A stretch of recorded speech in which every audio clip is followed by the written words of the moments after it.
So, welcome, listeners, to season 2 of Mosaics, a podcast from the Idaho Office for Refugees. We're thrilled to have you here and to engage with you now. We get to engage over video as well. So, I'm really excited to continue this journey with you. The whole goal of Mosaics is to shed light on some of the more diverse stories of Idaho, talk to people who had a journey as new Americans to get to Idaho, or people who maybe are from here and are working to create a society of belonging. So, today, to that end, we have a wonderful guest with us. Her name is Andrea Soleta Schmutz, and she is in Pocatello, Idaho. Andrea is originally from the Philippines and immigrated to Idaho at age 18, or to the US at age 18. And she is the founder of Empowering Immigrant Women. So I'm really looking forward to getting into all of that with her today. Welcome, Andrea, to Mosaics. Thank you so much, Holly. I'm very excited to be part of this podcast. And so the way we connected is you and your organization recently helped put on a festival for Ukrainians in your community. And also, I don't actually, maybe you were part of both. There was the Friendsgiving Mhm. to bring people together, and then there was also Ukrainian festival, which I believe you were involved in both of those events in Pocatello. I'm more, I am more part of the refugee Friendsgiving. Oh, the The Friendsgiving. the Okay. Ukrainian festival was for my friend, but I also helped her a little bit, but not so much. I think Okay. everything is to her. Okay, gotcha. So I was reading a news article about the Friendsgiving, and the whole goal Mhm. was to bring the community together and people from all different countries and backgrounds and just enjoy a meal together and kind of highlight your different cuisines. So I thought that was really special. And I saw this organization called Empowering Immigrant Women and got really curious and looked into it and saw that you founded this. So Mhm. can you share a little bit about yourself, what brought you to Idaho, and then your journey to create this really connecting organization? Yes, of course. So last year we moved to Idaho, and we've just been here for a year. And we moved from Salt Lake City, and I was living there for almost 7 years. And then I was also part of the Utah Women Leadership Project, and I was the Asian outreach coordinator. So when I moved to Pocatello, I noticed there's not a lot of immigrants and refugee organizations. And so I realized like I have to start something. And then so I started this maybe it's only been a year since I moved here. So it's very new project, and I it's we're still very small. So I'm the one who did the website and I'm doing the promotion. So it's just me on top of being a college professor. But I really enjoyed it. It's not a lot of hard work, but it takes a lot of time, but it's very rewarding for me. Can you talk about your journey to the US? What inspired you to come here? And what was it like to leave your home and your family in the Philippines?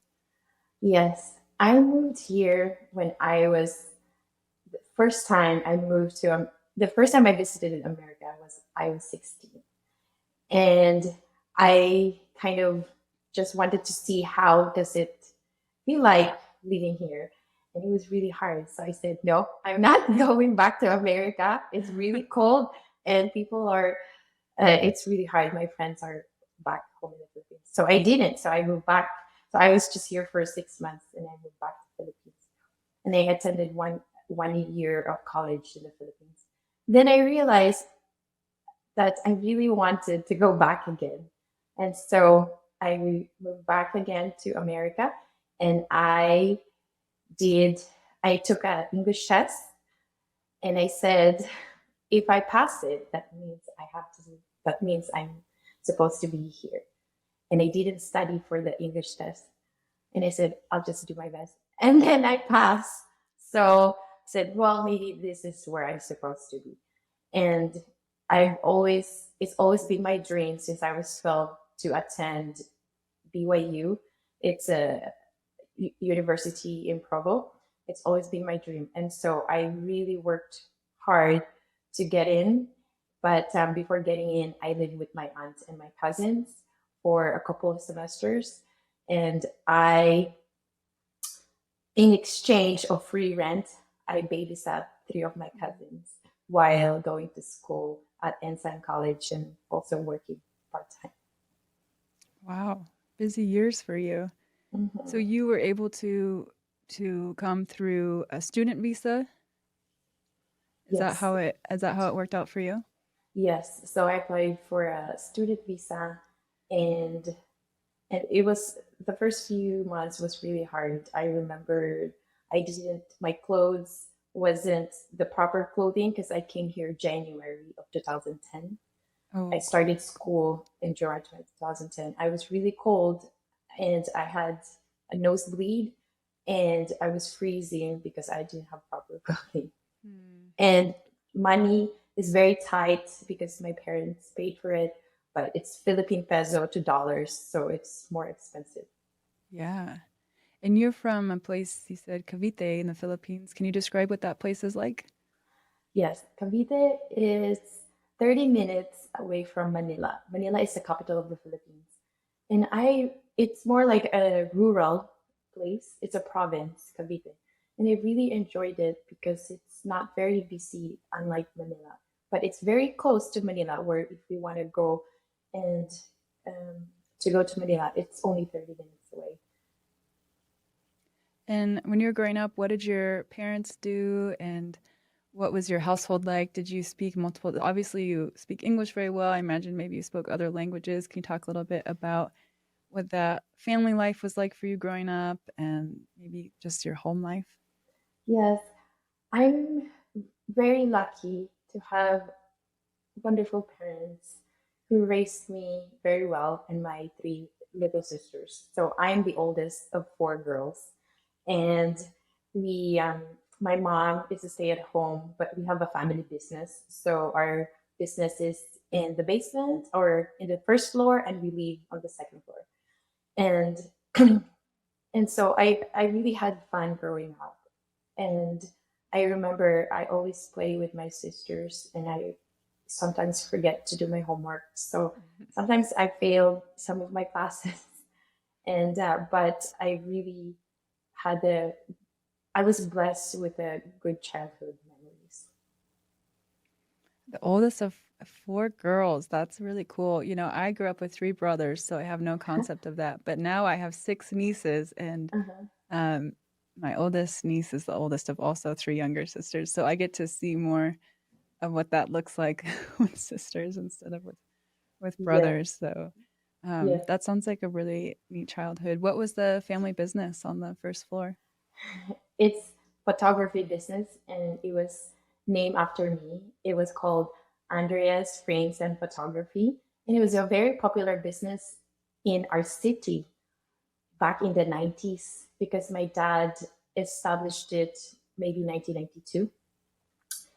And after digital cameras came in 2005, that's when our family business kind of went down. Yeah. And eventually, my dad had to close the business just a few years before the pandemic. And but we're so grateful for that because I think we have lots of employees, and I remember they're like my family too. So I grew up with a lot of people in our household besides my siblings. That community feeling. Yes, the community. That's Yes. really cool. You said when you came to America when you were 16 for 6 months, you thought, nope, too hard. And you mentioned the cold and being away from friends, but what else were you weighing? Because eventually the weighing to come back was greater than the hardships. So how were you weighing that? What were the factors for you? Hmm. I think it was my dream. I think the have since I was really young, 14 maybe, I had a dream going to BYU in Provo, and I had a collage in my room that says going to school there, and it's just been my dream. So that's one of the factors because it's been my dream since I was a kid. But the other factors that I didn't want to was I really miss my mom and my dad and my sisters, and there was no messenger before. There was no FaceTime. There was no video call besides Skype. So I need to have a laptop. And so, and there's no Wi Fi back then. So I have to dial. like the internet, and so I really miss my family. So that's why I said no, I couldn't do this. Isn't that crazy that in just that short amount of time, how many more options we have now to stay connected? Yes, it's wonderful. Now I FaceTime my family almost every single day. And I'm impressed with you that you moved to Idaho a year ago and you saw a gap. And instead of just being like, oh, they don't have much of that here, you actually started something to address it. So tell me about the process for you in starting Empowering Immigrant Women. Well, it all started when I was in a playground with my daughter, and I said, "There's really nothing going on in Idaho Falls or in Pocatello, from Pocatello all the way to Idaho Falls." I said, "Well, what if I started this community?" Because I was the Asian outreach coordinator for Utah Women Leadership Project back in Utah. And so I said, I need to start this. This would be a good community project. So I did. I said the mission of the community was to encourage refugee and immigrant women to gain formal education. And then the second one is to inform the public about them. And then the third mission is to motivate refugee and immigrant women to develop self-confidence through their talents. So it can be if they're baking or if they're really good at dancing or Zumba or anything that their talents, I would like to motivate them to do that. And how has that looked so far? And what has been rewarding for you about this work? Since it's really new, I so I would say the one impact that I've done so far is I have a Ukrainian refugee friend, and she just had a baby, maybe 1 month old, and she has a 12-year-old daughter. She has a master's degree from Ukraine. She can't find a job here in Pocatello. And so she told me that she feels really hopeless because she wants to help, but there's no job for her. And so I found out about the Idaho launch, and that Idaho launch they will pay you to do a course, and then they'll pay 80% of that. So I talked to her about it, and she said she wants to do a QuickBook class.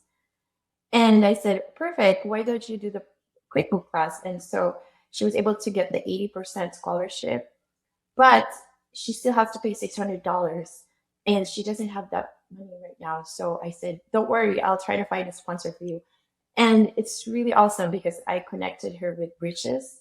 Bridges is a refugee nonprofit agency here in Pocatello, and I collaborate with them a lot. And they'll pay $600 for her class. So now she's gonna do a QuickBook class starting January for free, and she's very happy about it. So we're going to do another event in January, actually Wow. on January 26th. And I'm going to invite Ina, that's her name, Ina. I'm going to invite her, and I want her to say something about her class so that there will be more women who will take this opportunity to take classes. Because right now, Ina said to me, she just wants to take this class so that she's more marketable when she applies. And so it's an online class, and she can do it while her baby is sleeping. Wow, that is so neat that you made those connections. I work with Bridges remotely. Oh, We're always seeing what yeah. they're doing, and I'm impressed at this small group of volunteers in Pocatello that just really care and Mhm. meet and try to do really concrete ways of improving people's lives and giving the stepping stones for people to have that agency to make their lives better. And that's a really cool example of how that looks when the right Yeah. connections are made. So Yeah. And that's Holly, very I neat. want to say something too. Sometimes we feel like we want to help a lot of people, we want to make a difference, but there's sometimes we just need to make one difference in one people's life, and that will make a huge impact. And so we don't need to try to help so much we can, but I think one at a time, it's more effective than doing it really big. Yeah, that's a good point because it can feel overwhelming too when you think about the need that exists around the world. Mhm. And just thinking about Ina's life, and also like she's a very capable person that just needed maybe this stepping stone to get to that next place. And so if the Mhm. community can help provide the stepping stone, she can take the reins and like take her life where she wants it to go. And I Mhm. think that's really cool when groups are able to feel in that way where it's more of a equipping and empowering. Mhm. If the resources exist and there are ways to connect them, so that other people still have like the choice and the agency in their own lives, but they Mhm. maybe that missing piece is now filled. Yes, I agree. Thank you. That's really cool. And another thing that you were telling me about when we talked earlier that really intrigued me is you're working with the Rotary Club there in Pocatello to bring a free mental health clinic to the community on Thursdays. Can you tell me more about that? Yes. So I'll look it up in here. Yes. So I have this idea of having a mental health services. And I said, how can I do this? How can I do a free mental health? And so I know a psychiatrist here in Pocatello. And so I talked to this person. I said, what if, well, what if you do a free mental health for refugees and immigrants? And then he said, oh, I think that's really cool. And he said, I'll talk to the University of Utah psychiatry residency. And so it was very fast. I feel like it's just like a thought for me. And then it's just like when it's like a domino effect, like ding, ding, ding, ding, ding, ding. And so he got the proof. And then this resident said to me, well, we need funding. And I said, okay, how can we do funding? So I talked to Regis, and then Regis has a founder. And this founder is a member of a Rotary Club in Pocatello. So he said, oh, we love that. We love that idea. Okay, I'm going to talk to my friend who's like a president of the Rotary Club. So we were able to secure funding from Rotary Club. And there's another one that I totally forgot. But now there's two University of Utah psychiatry residents who are volunteering their time every Thursday. One psychiatry volunteers in the morning, the other psychiatry is doing it in the afternoon. And then it's going to keep going on because now it's actually established now for the University of Utah Wow. psychiatry residency for third year students. So every year there would be a psychiatry resident at the Pocatello Fit Clinic. That's so cool.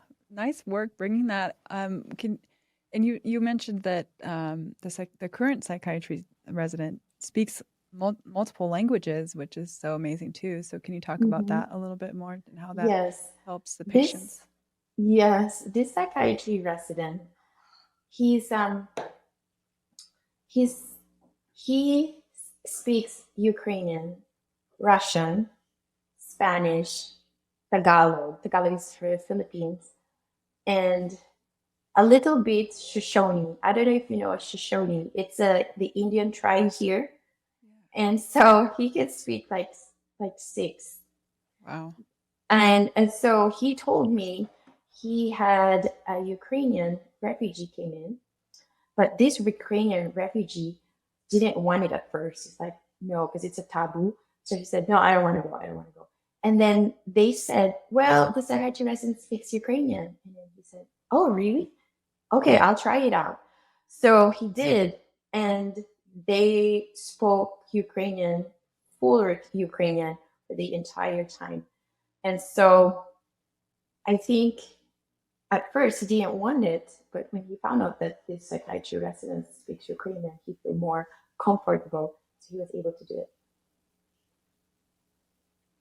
That's so huge to have to be able to speak freely and comfortably. And yeah, you said it, you mentioned it getting mental health help maybe felt like a taboo. Is that how you worded it? Yes, yes, it's a taboo because I heard from my friends, like Ukrainian friends, Filipino friends, if you say, I'm going to a psychiatrist, they would think you're crazy, that there's something wrong with you. And so, right now, when we're doing mental health services, we advertise it differently. We say, are you having trouble sleeping? Are you feeling worried? Are you sad? Are you hopeless? It's more like that instead of, are you depressed? Are you, are you, do you have mental health illness instead of that word, because people get, they don't want to get judged, I think. So we kind of change the names so that they're more comfortable coming into the mental health clinic. That's really interesting. I think you mentioned earlier too, like, does your stomach hurt a lot? Like the whole, how our whole bodies are tied in with how our emotional and mental health is doing. So I think approaching it that way is a lot easier to wrap your head around. Like, okay, yeah, maybe I could talk to somebody about that. Mhm. Yes. And um, then also this psychiatry resident, he goes to Ukrainian events or Afghanistan events so that people know him, so they trust him more if they see him firsthand. your approach is really interesting, and it's good for me to hear about. 'Cause I work at Idaho Office for Refugees, so we're a nonprofit that wants to help people, but sometimes I have to take a step back and ask myself, like, am I Americanizing this help, or am I just truly planting the seeds for solutions and collaboration in ways that make sense to people, even if they're not originally like from America? Have you found as you work here in the US and now you're in a community organizing role, have you kind of seen any of the differences between maybe like the way an American approach might go and in the way, maybe from the Philippines, how you would actually think about it? Mhm. I'm very surprised how friendly people are in Idaho and in Pocatello. There's more connections we have than we thought we know. But I have so many American friends here who's born here, and I feel different when I talk to them. They're so nice and friendly, and I think that I don't see a difference because they're very nice and they're very friendly. So I think just keep being friendly and also maybe like lighten the mood by using humor sometimes, because Filipino, they like that. Also Haiti, they do that, like they're sarcastic, that's what they say, and Filipinos too. And so I think more joking, making it lighting the mood by joking sometimes would be a good thing too. But overall, I'm very impressed with people from Idaho. They're very, very nice and very open. And yeah, I don't have any problem with them at the moment. It's cool to see all the collaboration happening, because for the Idaho Office for Refugees, we do have Boise as kind of our main resettlement city, and then Twin Falls also has about 25% of arrivals to Idaho. Mm. Pocatello there for a while did help with when we were welcoming a lot of people from Afghanistan in 2021 and 2022 after the fall of Kabul. 20 to 25 people did go to Pocatello, and then we have our sponsor circles, the private citizens, welcoming people. I know we have Idaho Falls has a sponsor circle that we've talked to on this podcast before. Mhm. So we don't see, we as Idaho Office for Refugees don't have a presence in Pocatello Mhm. or an office or a resettlement agency there. Yeah. So it's so crucial for the community to have ownership and buy-in and lift each other up. Mhm. And so I think you and Bridges and the Rotary Club in the University of Utah sending the psychiatry students, like these are such crucial examples of like what it takes to Mhm. have a healthy network in a state. So thank you for what you're doing. And Mhm. it's cool when it's on the ground because you're the one talking to your friends. You're the one seeing people's needs and what how they respond to things. Mhm. So it's just a really it's a really neat thing that you're doing, that you're bringing to Idaho, even though you're new here and you didn't have to do that. So thank you. Yeah. You're It's oh yeah, so, go ahead. it's very easy. I think we try to make it really hard, but it's actually easy. I'll give you an example. In maybe December of last year, I was in the library here in Pocatello playing with my daughter, and then I saw this. She looked Asian to me, so I said, "Oh, I'll talk to this lady." And I talked to her, and I found out that she just moved from Louisiana. And I said, "Oh, great! Do you have any friends here?" And she said, "No, we just moved here." And I said, "Okay, what if I'm your friend?" And then she said, "Great!" And then she hugged me. And then I'm going to be honest. Now she's like one of my best friends. She's from Wow. China, and she has two boys. She has a 5-year-old and a 3-year-old. We do things together maybe twice a week, and she lives like 10 minutes away from me. And so it doesn't need to be hard. It can just be like, like preschooler, kindergarten. Hey, I like you. Can we be friends? Yeah. Can be simple as that. Wow, that's so cool that you formed such a connection. I love to hear that. You're also a professor. Can you talk a little bit about that? What do you teach? Yes. So I teach a political science class, and I also teach international business class and also a higher education class. So I teach 3 classes. I will be teaching 3 classes starting January. Right now, I'm just teaching international business class. And I love it because it's very flexible and it's online. And so I don't have to go anywhere except for ISU, Idaho State University. I have to go in there once a week. I love being a professor. It's very rewarding. It's hard, but it's very rewarding, and it's kind of like having your daughter. It's like that Yeah. because it's hard. It's hard work, but it's rewarding after.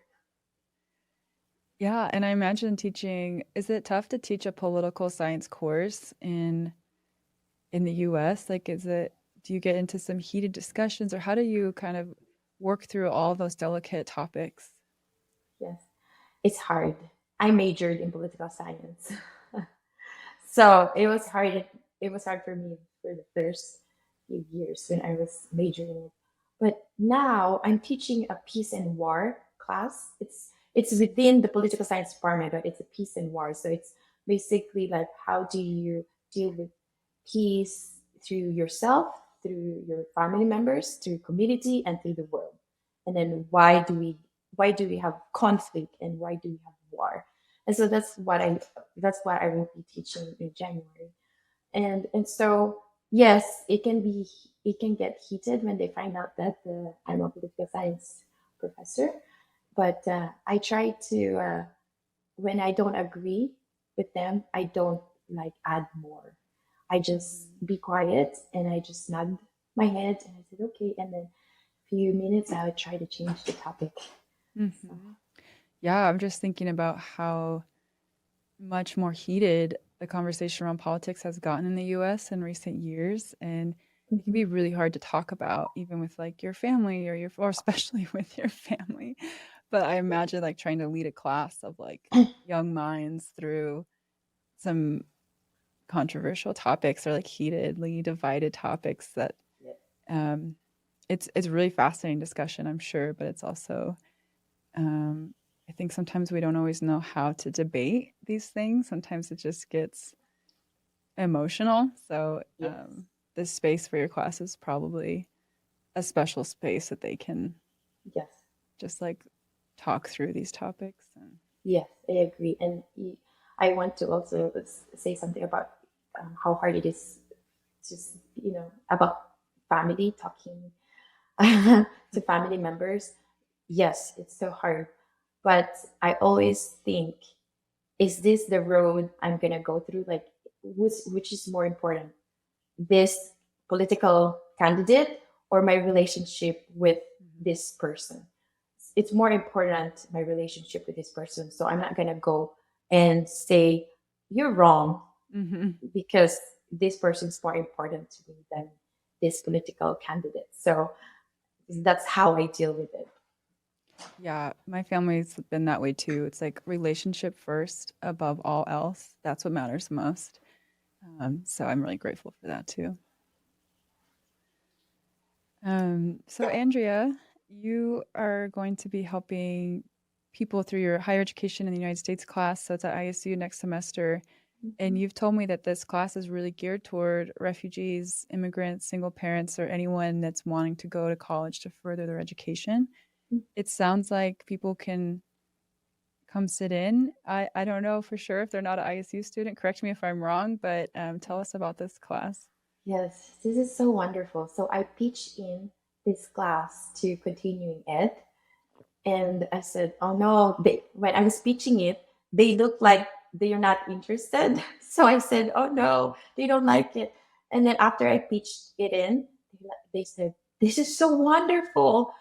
We're really wanting this." They're like, "I think this is gonna be so great." And then I was so dumbfounded. I said, "Oh, I thought they didn't like it." They just But weren't they showing love their it. cards. Yeah, they love it so much that we did a podcast with continuing ed regarding this class. And so this class will start on January 10 every Wednesday from 6 to 7. And great news because Bridges, the nonprofit, they will sponsor the class. And Wow. so anyone can go in. Either it's so we're thinking they're still deciding if it's free or you just have to pay $5 for the whole class. Hmm. And it's open to all community members in Pocatello. I mean, if you're in Idaho Falls, if you want to drive, you're more than welcome to, but it's a long drive. But we just sponsored the class and they'll pay it. And so anyone can go in because it's through continuing ed. So it's open to everyone. That's so neat. Look at that. Another really cool collaboration. Yes, Wow. That's great. I'll have to check out that podcast that you had with Continuing Ed, and maybe we can link to it in the show yes, notes for anyone that wants to learn more of about course. that. Um, Andrea, is there anything that you'd like to share that I haven't asked about yet?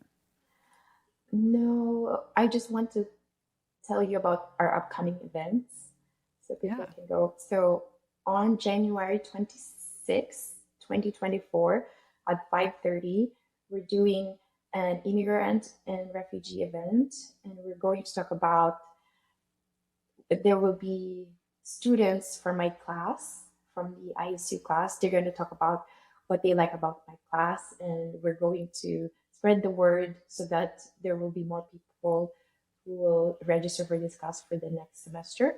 And we're also going to talk about Idaho launch. And so there will be more people who will want to do it. And there will be a live dinner, and it's at the ISU Diversity Resource Center.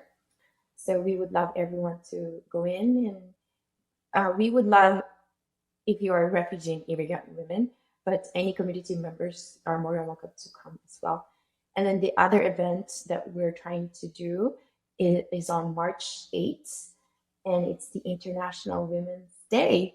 And so we're going to do Yes. it on the exact day, and it's the same place, the ISU Diversity Resource Center. It's 5:30, and what we're going to do is we're going to invite refugee and immigrant women here in Pocatello who has businesses, home baked goods, or like a handmade dolls that they did, and they're going to sell it in during our event on March 8th. And so I'm working on it, but I'm gonna ask more people to help me. But that's basically what we're gonna do. I'm going to empower these women, the refugee immigrant women, to sell their stuff on March 8th. That's really cool. I'll have to connect with you later and get details and put it on. We have an IOR community calendar. Yes, So I'd love to add those to our calendar so anyone can check them out there too. thank you so much. Great ideas. Thanks for sharing those. I was curious to ask you, just kind of as we wrap up, but if you were to, for any other immigrant women listening to this, or men or women, students who are newer to America, trying to find their way. If you had any advice for them or thoughts from your own experience, what would you say to them? If they're first time here in the US, it's going to be really hard. It might take you a lot of years to finally be established. But please be patient to yourself because there will be a light at the end of the tunnel. And there will be lots of job rejections you're gonna get if you're gonna apply. That's okay because you the more rejections you get, the more uh, stronger you become, the more resilient you become as a person. I will tell you how many times I got rejected from jobs. So many that I forgot already, maybe even 100 times. But that's what makes you resilient because of the rejections. And rejections, failure doesn't, it's not a weakness, it's a strength because um, you'll be more powerful at the end. And and so at first, be patient to yourself and be hopeful and be be grateful to all of the people who help you along the way. And this is America. There's a lot of opportunities for anyone who wants to be successful. There's so many resources. You just have to reach out for them and don't be shy. But just be very patient for the first few years because it's going to be hard. But in the end, it will be okay. Thank you. Those are great words of wisdom. Well, Andrea Soleta Schmutz, thank you for being on Mosaics. You were a lovely guest. She's again with Empowering Immigrant Women. I will link to her organization and contact information and events in the show notes, as well as Idaho Launch and Bridges, and hopefully the podcast with Continuing Ed to anyone that wants to explore more. But I just want to say thank you for being here. Thank you for what you're doing to make Idaho a better place to live. You're making a big difference, and I really appreciate it. Thank you so much. Thank you for having me.